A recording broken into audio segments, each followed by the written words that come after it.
Ever wondered what's behind Pep Guardiola's latest tactical innovation that's captivating the football world? We'll try to uncover the secrets of the box midfield phenomenon and why it's becoming the go-to strategy for many of the top managers. With Manchester City and Arsenal dominating the Premier League with this setup this year, the other teams have to find a way to stop it. In the meantime, we'll show you how this setup gives positional teams such a great advantage. The employment of a box structure in the central area, specifically the 3-2-2-3 formation, also known as 3-box-3 or WM, has gained popularity this season within the top European leagues. Prominent figures such as Guardiola, Arteta, Zerbi, and Klopp have extensively utilized this tactic. Consequently, it's worth exploring the reasons behind its frequent implementation and the advantages it brings. The concept of utilizing a double pivot in positional play was initially disregarded by the purist teams for an extended period of time. The prevailing belief was that deploying two holding midfielders within the same area would result in redundancy, as a single opponent player could easily cover them. Consequently, teams would be forced to rely on wide passes toward fullbacks, who were not ideal for progressing the ball due to limited passing angles and fewer options. However, football constantly evolves. It took some time for us to fully comprehend the significance of the high press and build-up after the back pass rule was implemented in 1992. But it undeniably transformed the game. More recently, in 2019, alterations to the goal kick rule further incentivized teams to build from the back and press aggressively against opponents doing the same. Consequently, teams started requiring a greater presence of players in central areas during the build-up phase. Moreover, it's worth acknowledging that the long-standing taboo surrounding the double pivot was shattered with Zerbi's innovative build-up strategies. By effectively utilizing two pivots at varying heights in tight spaces, teams were able to create central triangles, disrupt opponent pressure lines, and facilitate ball progression. Additionally, Guardiola's use of inverted fullbacks showcased alternative methods for fullbacks to contribute to the game during possession. In recent seasons, we have observed that the primary means of creating goal-scoring opportunities for top teams has often been through technically skilled fullbacks positioned in the half spaces. Adopting narrower formations in possession also bolstered teams' defensive resilience during transitions by forcing opponents into wider areas after losing possession, thus providing time to regroup. While the foundations of these structures gradually evolved into narrower shapes, the tip of the formation started to widen. In modern positional football, it's commonplace to divide the pitch into 5 vertical corridors, with the belief that simultaneously occupying all of these corridors offers distinct advantages, particularly against flat back fours. This approach aims to stretch the opponent's defensive line and create pockets to exploit. As a result of these emerging ideas, a new structural solution has emerged: the 3-2-2-3 formation, characterized by a narrow 3-2 base and a wider 2-3 tip. Now let's focus on the different phases of play in order to comprehend the advantages presented by this formation. In modern football, it's customary for teams to engage in build-up play with 7 or 8 players, including the goalkeeper. However, in the context of the 3-2-2-3 structure, we observe a deliberate tactic where the attacking midfielders position themselves farther away to create space at the back. Consequently, teams employ 5 outfield players and a goalkeeper, totaling 6 players dedicated to the build-up phase. The 3-2 base structure naturally generates triangular passing options between the two lines. By utilizing 2 holding midfielders positioned at different heights and having the center back slightly deeper, additional passing alternatives are created in situations of deep build-up. The goalkeeper actively participates, effectively transforming the formation into a 4-2 setup in order to stretch the opponent's pressing efforts. As the team is missing one player in the build-up, the role of the goalkeeper becomes increasingly crucial. The goalkeeper must possess proficient footwork skills to provide consistent support in deep build-up and serve as an emergency outlet if nearby passing options are unavailable. During the build-up phase, the far players in the 3-2-2-3 structure serve a specific purpose of providing both height and width. This strategic positioning enables the team to break through the opponent's initial pressure lines, resulting in numerous one-on-one situations and ample space to exploit. This is the opportune moment to increase the tempo and swiftly advance the ball. Normally, purely positional teams are not inclined to cover long distances at a high tempo. However, the Zerbi's and Conte's interpretation of positional play applied within this structure shattered another conventional belief. Progression occurs rapidly, allowing the team to establish itself in the opponent's third and/or create scoring opportunities.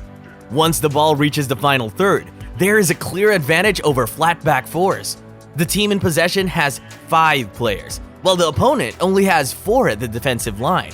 In situations where quick progression has taken place, the team initially attempts to exploit this advantage. However, if the opponent adopts a low defensive block with a well-executed plan, the situation becomes more complex.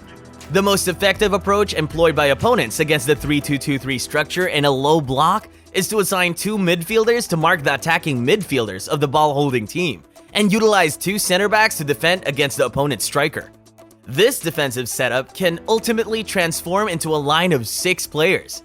This has posed challenges for the 3-2-2-3 formation, as other solid low block strategies aimed at preventing numerical advantages around Zone 14 have been devised against various teams heavily reliant on the principles of positional play. Resolving this issue is still a widespread concern, but employing overlapping or underlapping wide center backs or incorporating roaming attacking midfielders can often assist in overcoming these challenges. Furthermore, the narrow 3-2 base of the 3-2-2-3 structure contributes to a robust rest defense for the team. The concern of using the number 8s in wider positions diminishes as the team still maintains a significant presence in the central areas of the pitch. Consequently, if possession is lost, particularly during the progression phase, it becomes exceedingly difficult for the opponent to find open channels for counterattacks through the middle. Moreover, shifting the ball to wider areas in order to advance offers the team more time to regroup defensively. Additionally, due to the numerical advantage often held by the team employing a 3-2-2-3 structure in possession, they're likely to retain that advantage even at the moment of losing possession. This presents an ideal platform for executing counter pressure and regaining possession swiftly. Similar to the principle of positional play, the use of the box midfield provides several advantages in terms of numerical and potential positional superiority over the opposition. One prominent benefit is that the team employing this setup will have more players positioned in central areas of the pitch. Consequently, they'll consistently possess extra players in the center, increasing their chances of both retaining possession and advancing the ball. Compared to a team that sets up with 2 or 3 central midfielders, a box midfield always holds the advantage of central overload. This creates a scenario where the opposing team must manipulate their defensive shape to contend with this overload. If a wide player is forced to tuck inside and provide defensive support, it creates additional space for a fullback, wingback, or winger to receive the ball. Similarly, if a center back is compelled to step forward to deal with one of the advanced players in the box midfield, it opens up more exploitable space in the opposition's defensive line. Even when facing a midfield diamond formation, a box midfield can offer positional benefits. Despite both sides having a 4v4 situation in the center, the advantage lies in 2 aspects.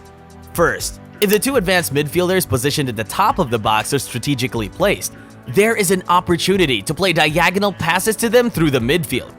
In theory, a pass from one of the deeper midfielders could bypass 4 players and place the receiving player in a favorable position to progress into the final third. Additionally, there is an opportunity to gain a numerical advantage in the attacking area. The strategic positioning of the 2 advanced midfielders against the opposition's deepest midfielder naturally creates a 2v1 situation in this zone.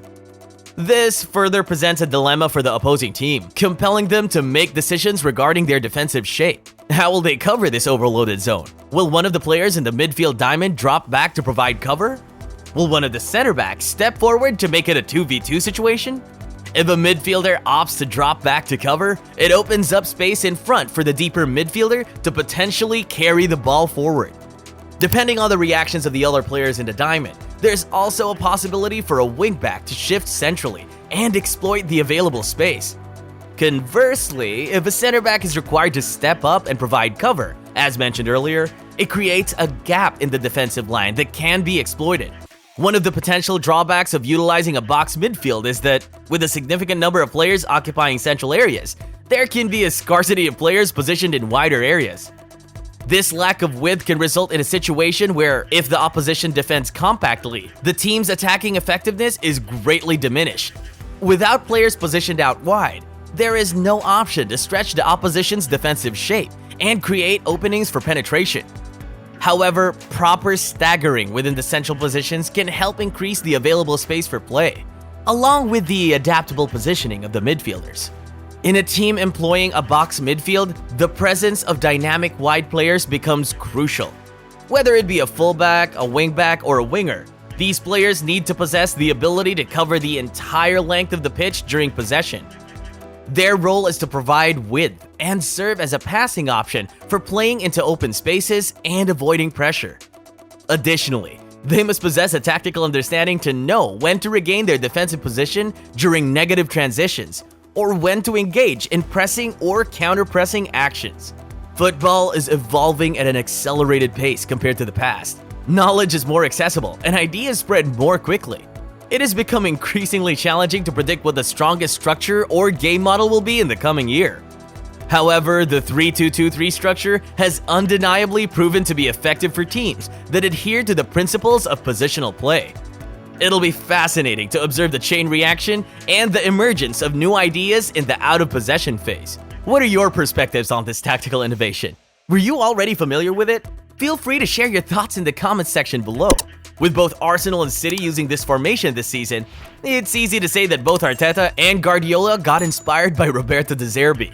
Check out why in this video next.